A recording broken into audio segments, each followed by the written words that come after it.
Halo teman-teman, ada satu tahapan khusus yang wajib kita lakukan ya ketika kita mau membuat SPT tahunan, yaitu mengklik tombol posting di SPT tahunan ya, baik orang pribadi maupun badan kayaknya deh. Nah, ini khusus mengenai orang pribadi. Inilah tombol keramat di era Cortex ya, Cortex yang seharga 1,4 triliun ya, 1.400 miliar kalau nggak salah ya.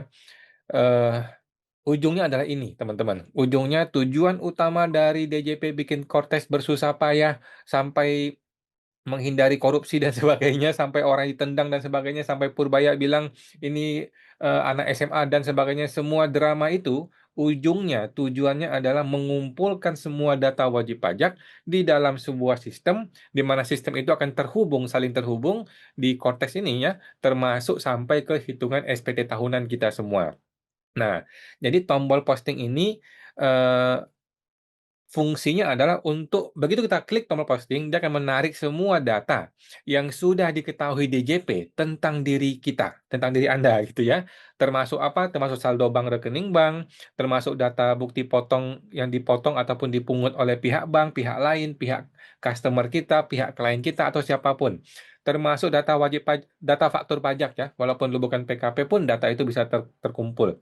Intinya semua data yang diketahui oleh DJP mengenai kita ya. Nah, pertanyaannya, tombol posting ini kan menghasilkan sebuah data atau banyak data. Apakah data ini reliable atau tidak reliable? Nah, jadi intinya DJP tidak pernah salah, teman-teman ya. Yang salah itu Anda kalau memang SPT-nya salah ya. Jadi data itu, teman-teman, kita perlu analisa, perlu cek ya. Kalau data itu benar, kita akui. Kalau data itu tidak benar, kita boleh komplain kepada DJP. Cuman sepengetahuan ada beberapa data yang tidak bisa dihapus. Contohnya data pembayaran pajak kita atau data kredit pajak PPh lima itu nggak bisa dihapus yang katanya orang-orang ya.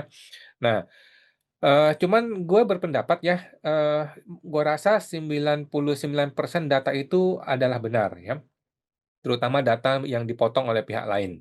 Kecuali ada pihak-pihak yang bikin bukti potong pakai NPWP kita, padahal nggak ada transaksi, itu kan kurang ajar, salah itu ya. Tapi jarang lah seperti itu. Jadi data itu tidak bisa kita langsung percaya serta-merta langsung percaya, tetapi kalau emang kita ragu-ragu dan angkanya tidak terlalu masalah, udahlah kita akuin saja. Nggak usah terlalu pusing, nggak usah terlalu protes ya. Nah, khusus untuk data rekening bank ataupun data harta itu kita perlu cek kembali karena kan yang tahu data harta kita ya kita sendiri gitu kan. Data DJP kadang-kadang tuh datanya nggak akurat, terutama mengenai harta ya, mungkin dia ada deposito yang sudah cair dia masih ketarik gitu, data-data hal-hal seperti itu ya. Nah, namun kalau bukti potong gue rasa cukup akurat. Oke, sekarang gue akan langsung testing ke diri gue sendiri ya, untuk penarikan klik tombol posting ini. Ini adalah satu tahapan yang wajib dilakukan sebelum kita melanjutkan ke Cortex, teman-teman ya. Bahkan ini langkah pertama, gue rasa ya. Langkah pertama ketika kita mau masuk ke Cortex, kita masih klik tombol posting.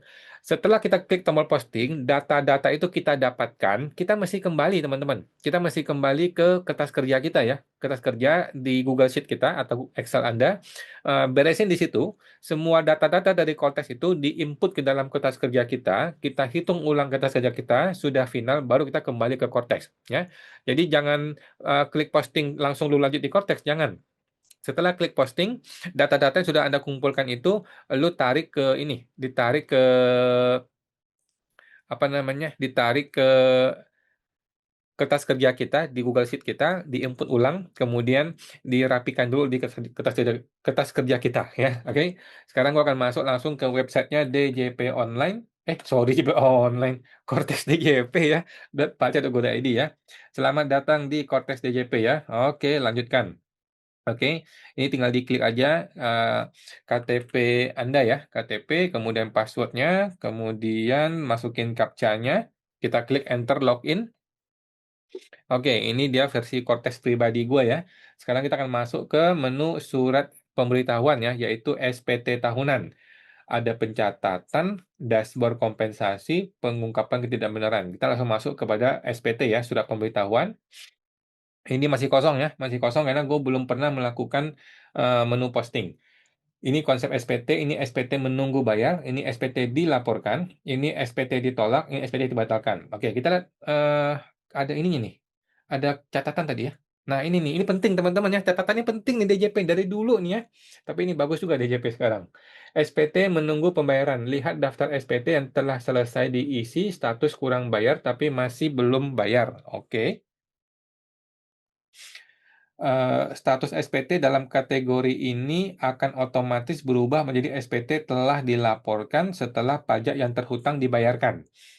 Oh, jadi status menunggu bayar ini sudah akan lapor sendiri otomatis teman-teman ya. Begitu lu bayar pajaknya, dia otomatis melaporkan terlapor.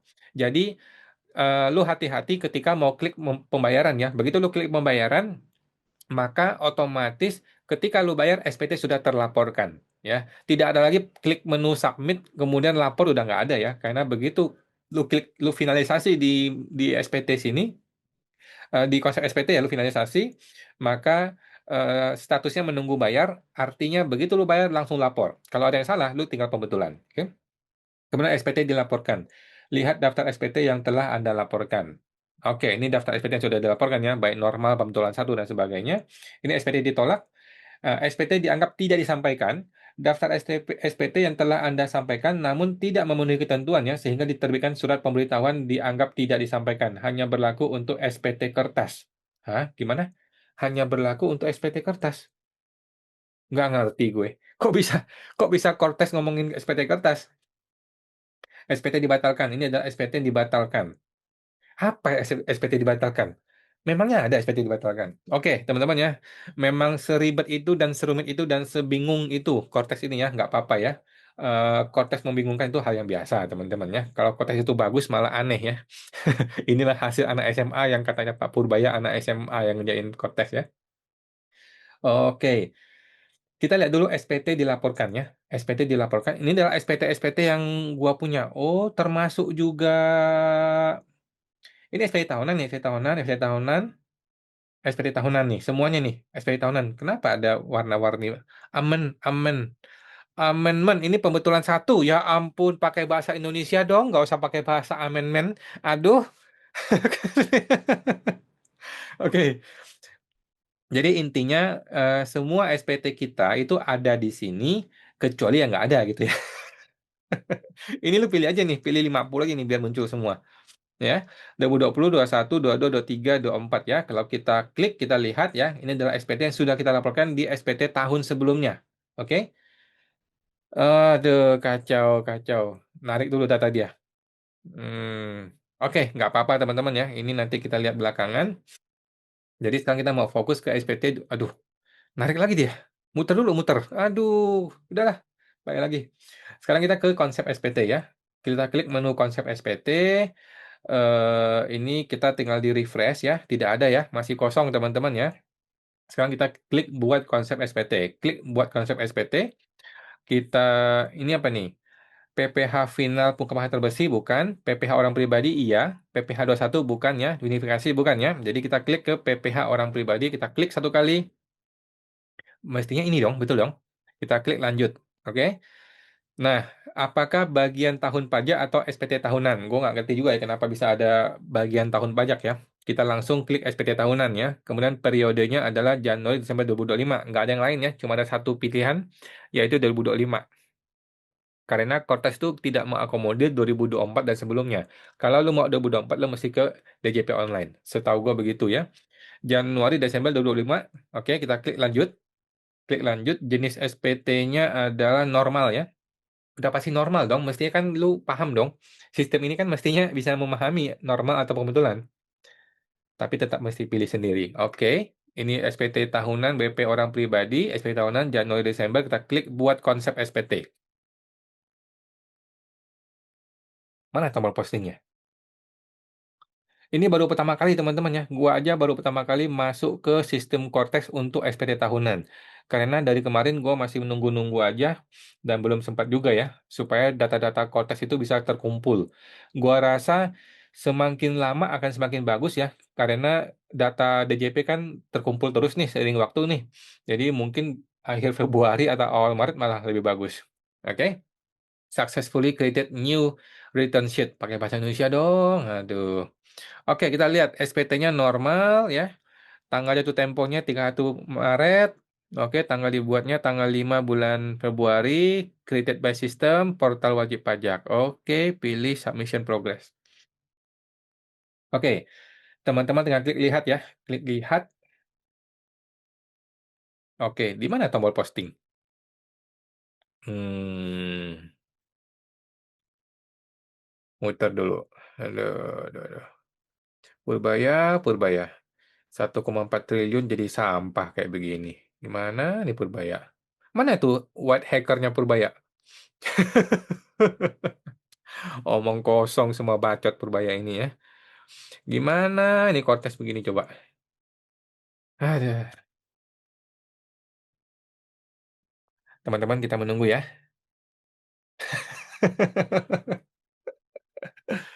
Aduh.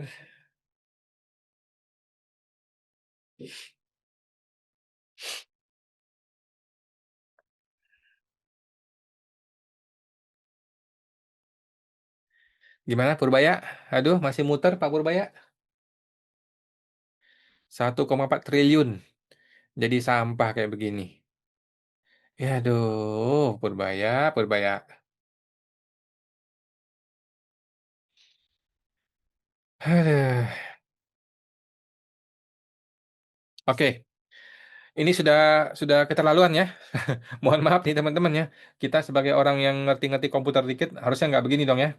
Oke, seperti ini. Sekarang kita refresh ya. Gua nggak sabar tunggu. Gua refresh. Kita klik reload this page. Masih belum bisa. Masih belum bisa. Ampun dah. Gimana nih Purbaya nih? Nih Purbaya, coba deh lulus sendiri deh SPT lu. Coba lu testing. Gimana? Gue orang biasa loh, bukan data gue banyak loh. Data gue tidak banyak, bos. Masa muter-muter begini? Gimana kerjaan gua begini? Gak usah kerja gua nungguin Cortex. Kampret. Bercanda teman-teman ya. Santai guys, santai-santai ya. Seperti inilah Cortex ya. Santai-santai, gak usah marah-marah. Aduh. Gua bikin kopi dulu guys ya. Bikin kopi dulu ya. Aduh.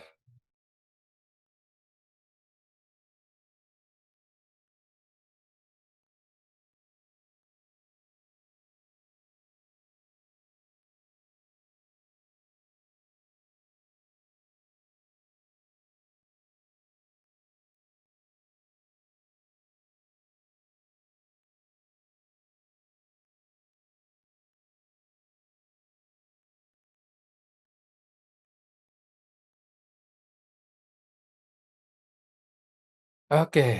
Sesulit ini Cortex ini ya. Aduh, kacau teman-teman. Oke, gua akan lihat dulu tutorial mengenai posting ya, tombol posting karena gue juga belum lihat tutorial mengenai posting itu ya. Oke, kita share sound. Sambil nunggu ini teman-teman ya, kita lihat YouTube, kemudian kita lihat tombol posting.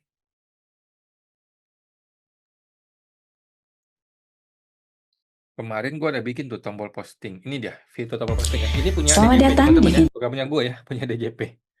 video penjelasan tentang tombol posting di Cortex. Ketentuan perpajakan terbaru. Tuh, DJP pakai disclaimer bos. Website pemerintah pakai disclaimer. Jadi intinya dia mau ngomong DJP nggak pernah salah.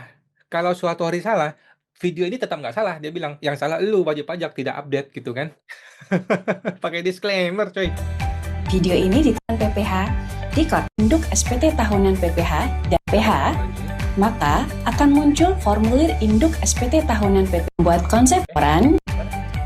Dalam proses pelaporan, setelah kawan pajak membuat konsep SPT tahunan PPH, maka dan beberapa lampiran di bagian header, kawan pajak akan menemukan tombol Ini nih, ada ini nih tombol posting di sini nih. Kecil ini banget, kualitasnya kecil banget. Oh, kualitasnya kecil. posting. Tombol Pada posting ya. SPT Tombol posting ada di sini kita lihat. Ah, sudah muncul teman-teman ya. Sudah. Akhirnya Pak Purbaya, Purbaya. Sudah nih ya. Nah, ini langkah pertama adalah mengklik tombol posting untuk menampilkan data pajak Anda ya. Semua data harta, hutang, daftar anggota keluarga, bukti potong, pembayaran lainnya. semuanya akan muncul ketika klik tombol posting. Dan ini wajib dilakukan, teman-teman ya. Sebelum Anda lanjut, Anda harus melakukan ini. Tetapi sebelum lo klik posting, kita mesti lihat dulu ini ya, SPT-nya normal. Ini adalah pencatatan ya. Pilih pencatatan, teman-teman ya. Orang pribadi, menurut gua sih tidak usah pembukuan ya. Pilih pencatatan. Tidak usah pilih pembukuan, pilih pencatatan ya. Ini sudah otomatis pencatatan. Kemudian ini sumber penghasilan masih diisi ya. Apakah usaha, pekerjaan, atau pekerjaan bebas? Kalau gue isi tiga-tiganya karena gue memang punya tiga-tiganya ya. Jadi kalau teman-teman punya pekerjaan ya pilih pekerjaan. Kalau punya pekerjaan plus kegiatan usaha ya pilih dua gitu ya. Kalau hanya usaha ya satu aja gitu ya. Jadi pekerjaan bebas itu maksudnya adalah seorang agen asuransi, pengacara, konsultan pajak, konsultan, notaris, ya seperti itu ya pekerja bebas. Pekerjaan itu maksudnya lu kerja di sebuah kantor, lu kerja di kantor, dapat bukti potong A1, lu adalah pegawai tetap di sebuah kantor. Usaha itu yang paling gampang adalah kalau lu PPH final UMKM 0,5% itu pilih pilihan usaha ya. Nah, kalau lu ada dua pilih dua, kalau tiga pilih tiga ya. Kalau gua kebetulan tiga-tiganya, jadi gua pilih tiga-tiganya dan juga demi untuk edukasi ya supaya gue pilih lengkap aja. Oke, kita klik posting teman-teman ya. Satu, dua, tiga kita klik posting. Muter lagi, muter lagi. Aduh. Ah,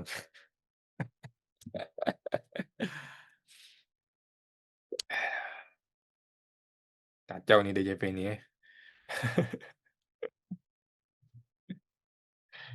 Gue bingung nih, si Purbaya kalau tahu nih, gue yakin Purbaya nggak pernah megang konteks. Purbaya nggak pernah megang konteks, dia bahkan nggak tahu website konteks itu apa ya. Kalau dia sampai tahu se-error begini, sekacau begini, dia tempeleng tuh si Bimo tuh ya. Nggak Bimonya sih, pegawai IT-nya ya. Lu 1,4 triliun ngapain? Itu uang gua tuh kan. Purbaya suka ngomong uang saya gitu kan. Uang saya 1,4 triliun, lu buang jadi kayak begini, jadi tai begini ya.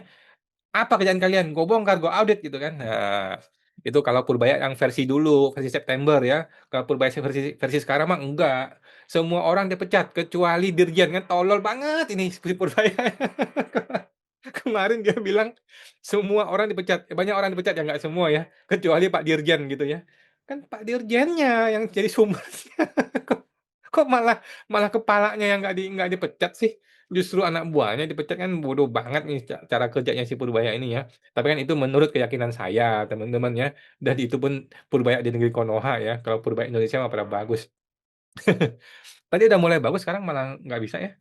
Tadi udah mulai ada refresh. Jadi sepertinya teman-teman tombol posting hanya muncul satu kali sepertinya ya. Tidak bisa refresh lagi seperti tombol postingnya ya. Hanya muncul satu kali nih tombol postingnya. Kan tadi di sini nih. Sekarang udah nggak muncul. Oke, kita tunggu. Sambil kita ngopi dulu teman-teman.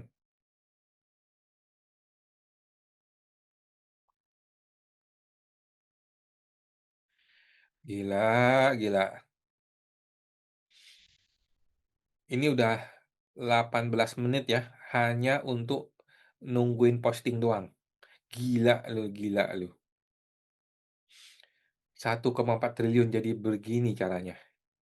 Bodoh, bener tolol. Aduh. Oke, akhirnya keluar ya.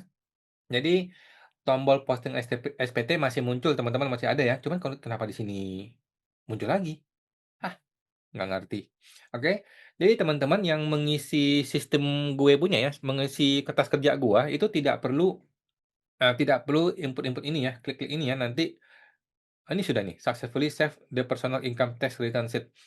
Jadi ini semua nanti teman-teman tinggal ikuti aja kertas kerja gue ya. Buat teman-teman yang belum tahu, kita ada mini course untuk SPT pribadi, tinggal beli aja di situ ya. Teman-teman tinggal beli ke sptorangpribadi.com ya. sptorangpribadi.com untuk beli mini course gue. Tinggal klik aja di sini ya, join mini course kita.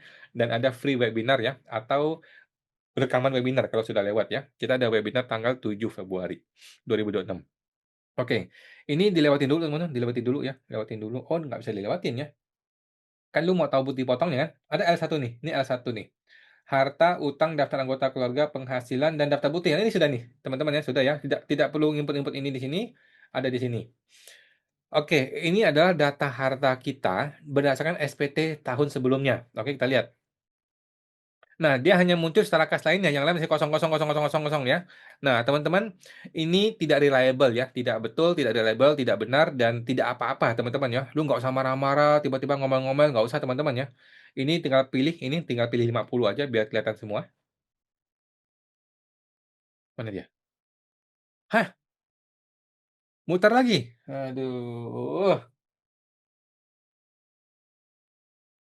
Oke, ini adalah data yang tahun sebelumnya, teman-teman ya. Data tahun sebelumnya. Nah, ini tidak reliable. Teman-teman perlu perlu edit manual, teman-teman ya. Ini bisa diedit kan? Nah, ini bisa nih. Ini bisa diedit ya. Jadi, saran gue sih teman-teman, ini buang semua aja ya, hapus semua, nanti input ulang satu persatu yang rapi, yang rinci, oke? Jadi teman-teman harus masuk ke kertas kerja dahulu ya, kertas kerja dahulu, beresin di sana kertas kerja, barulah kembali ke sini. Ya, jangan input manual di sini tapi nggak tahu arahnya kemana ya. Kertas kerja itu penting ya, kertas kerja sangat penting untuk menghitung kewajaran SPT. Kalau SPT sudah pasti wajar, barulah kembali ke sini, baru diinput satu persatu, itu gampang inputnya ya. Yang susah itu kertas kerja. Kertas kerja masih diberesin. Oke. Ini piutang, kemudian ini investasi ya, investasi obligasi. Nah, ini masih masih salah teman-teman ya. Ini tidak reliable ya, tidak reliable dan tidak perlu teman-teman ikuti ya. Nanti aja. Ini harta, oke harta, harta lainnya, oke ini hutang, ikhtisar, oke. Daftar anggota keluarga, penghasilan dalam negeri dari pekerjaan nih. Ini muncul nih ya, muncul ada satu, ada dua. Prudensial. Oke, kebetulan gue juga seorang agen asuransi ya. Jadi mungkin masuk di sini. Ini adalah daftar penghasilan neto. Jadi untuk pekerjaan yang bukan A1, teman-teman, ini harusnya dihapus ya. Ini bisa dihapus nggak? Nah, ini nih masalahnya teman-teman, nggak bisa dihapus nih. Ini masalah masalah baru ya, tidak bisa dihapus nih ya. Dia muter nih, muter dulu. Jadi bukti potong ini nggak bisa dihapus. Ini cilaka ini ya. Ini Cortez memang sekampret ini ya. Bukti potong nggak bisa dihapus. Jadi kalau zaman dulu, ini kan bukti potong ini adalah bukti potong dari pekerjaan sebagai pegawai tetap saja, ya kan? Pegawai yang tidak tetap itu nggak di sini dan bukan pegawai juga tidak muncul di sini. Tetapi sekarang dia muncul di sini nih. Nah, sementara ini teman-teman ya, sementara ini nggak bisa dihapus ya udah kita ikuti apa adanya. Kalau nanti suatu hari bisa dihapus baru kita hapus ya. Kan semestinya kan bisa dihapus nih, semestinya bisa dihapus. Cuman ini nggak bisa dihapus nih. Oke. eh Ya sudah kita ikuti aja teman-teman ya, karena ini data data default dari DJP dan tidak bisa dihapus nih, nggak ada tindakan untuk menghapus. Oke. Nah, ini adalah daftar bukti potong teman-teman ya, daftar bukti potong dari pihak lain. Ini dari Prudensial, Prudensial, Prudensial, Prudensial, Prudensial. Apa nih? Cipta Piranti ini sepertinya dari apa ini ya? Lupa gue. Prudensial. Nah, jadi teman-teman, semua bukti potong ini tidak bisa dihapus ya. Jadi yang di atas, oh ini penghasilan neto ini penghasilan di atas nih ya. Di bawah ini adalah bukti potong. Oh, oke. Jadi bukti potong, kan di dalam bukti potong ada dua unsur ya. Unsur penghasilannya dan unsur pajak yang dipotong. Nah, pajak yang dipotong dia munculin di bawah sini, penghasilannya dia taruh di atas. Oke? Nah, ini sudah otomatis. Oke, bagus juga teman-teman ya. Ini bagus teman-teman ya. Jadi Cipta Pirantinya apa ya? Gue lupa dah. Oke, nggak apa-apa teman-teman ya. Intinya kan ini angka nggak gede, ya angka nggak terlalu besar, jadi nggak perlu terlalu dipermasalahkan teman-teman ya. Kalau lu ragu-ragu, lu bingung-bingung, maka lu berasumsi saja bahwa ini data betul. Oke, lagi pula datanya tidak terlalu besar ya. Jadi kita asumsi saja data ini benar. Oke. Nah, bagaimana gue mau dapatin bukti potong ini? Nah, bukti potong ini kan ada PDF-nya nih, ada kertas PDF-nya kan? Kita bisa ambil dari dokumen saya, katanya di sini ya, di portal saya dokumen saya. Kita coba klik portal saya dokumen saya, kita klik refresh. Ini bukti potong, bukti potong, bukti potong. Nah ini nih, ada A1, ada bukti potong lagi nih. Nah ini dia teman-teman ya. Coba kita klik bukti potong kita klik unduh. Gue klik unduh, gue coba klik, kemudian kita coba buka. Nah, ini teman-teman ya, dari mana ini? Dari PT Prudensial. Oke, jadi dari PT Prudensial, ini bukti potongnya teman-teman. Nah, di dalam bukti potong kan ada dua unsur. Unsur pertama adalah brutonya, penghasilannya. Unsur kedua adalah PPh yang dipotong. Nah, ya, PPh-nya, dua unsur ya, unsur penghasilan dan unsur PPh yang dipotong. Dua-duanya harus diinput di SPT tahunan. di kertas kerja kita. Oke. Kita kembali ke sini, kita coba kembali ke jadi bukti potong ini kalau Anda mau di-download semua teman-teman ya. Kemudian tapi gua berasumsi itu sudah betul. Oke. SPT, kita kembali ke SPT, kita kembali ke lihat di sini. Nah, muter lagi. Aduh,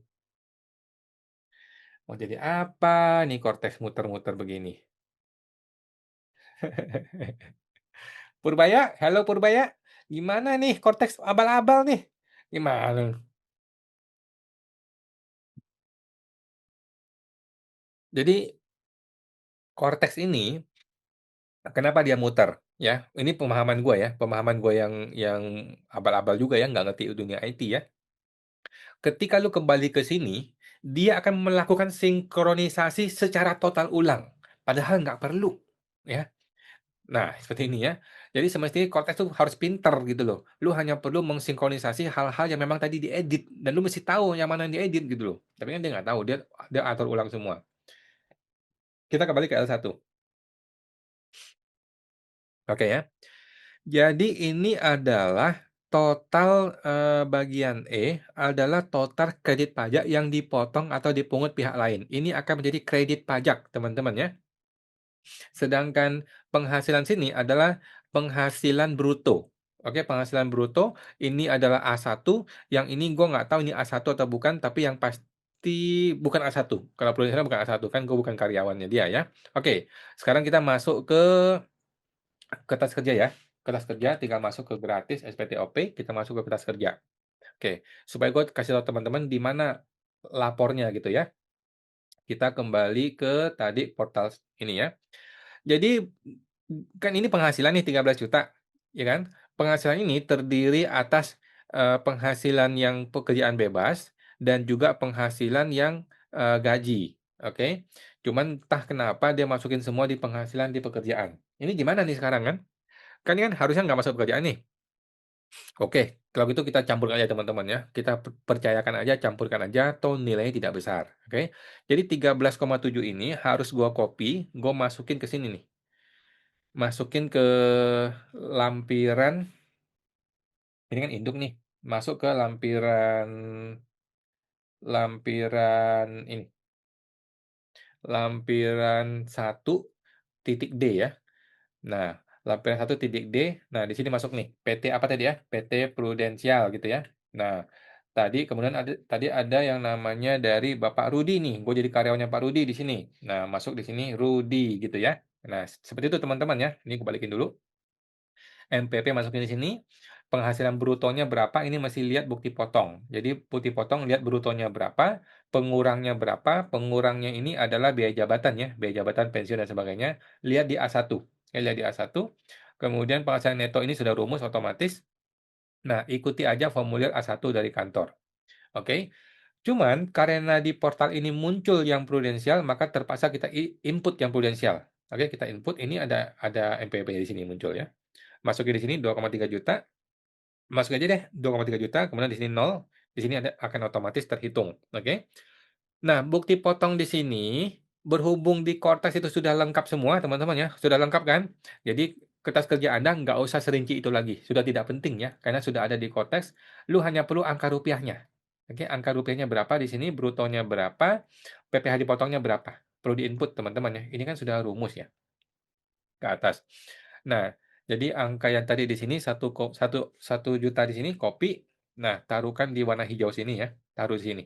Inilah nilai eh, PPh dipotong. Nanti ini akan menjadi kredit pajak dalam negeri untuk kita. Oke, teman-teman ya. Seperti itu. Sementara seperti itu, teman-teman. Data itu yang kita butuhkan. Ya, semua data ini nggak bisa dihapus. Ini kan sangat-sangat bodoh nih si Kotes ini ya. Kan harusnya dia kasih menu dong, bisa dihapus dong. Kan ini hak kita. Ini kan hak kita untuk mengkreditkan atau tidak mengkreditkan. Tapi ternyata dia tidak mau kasih hak kita untuk itu. Nanti kita JR ke Mahkamah Konstitusi ya. Masa gue mesti mengkreditkan semua? Kan gue punya hak dong untuk tidak mengkreditkan. Oke. Sementara seperti itu teman-teman ya, untuk tombol posting ini penting. Nah, setelah ini tombol posting dibikin, teman-teman harus kembali ke kertas kerja Anda ya. Kembali ke kertas kerja, diberesin dulu di kertas kerja ya. beresin dulu kertas kerja, betul-betul SPT-nya betul, sudah wajar lu print semua kalau perlu ya, dan sudah yakin betul, barulah kembali kepada Cortex untuk input satu per satu ya. Kalau lu langsung masuk ke Cortex tanpa ngeberesin kertas kerja, lu bingung nanti. Di Cortex tuh terlalu banyak menunya, terlalu bingung ya, mending beresin di kertas kerja dulu, baru kembali ke, eee Cortex, ya teman-teman ya.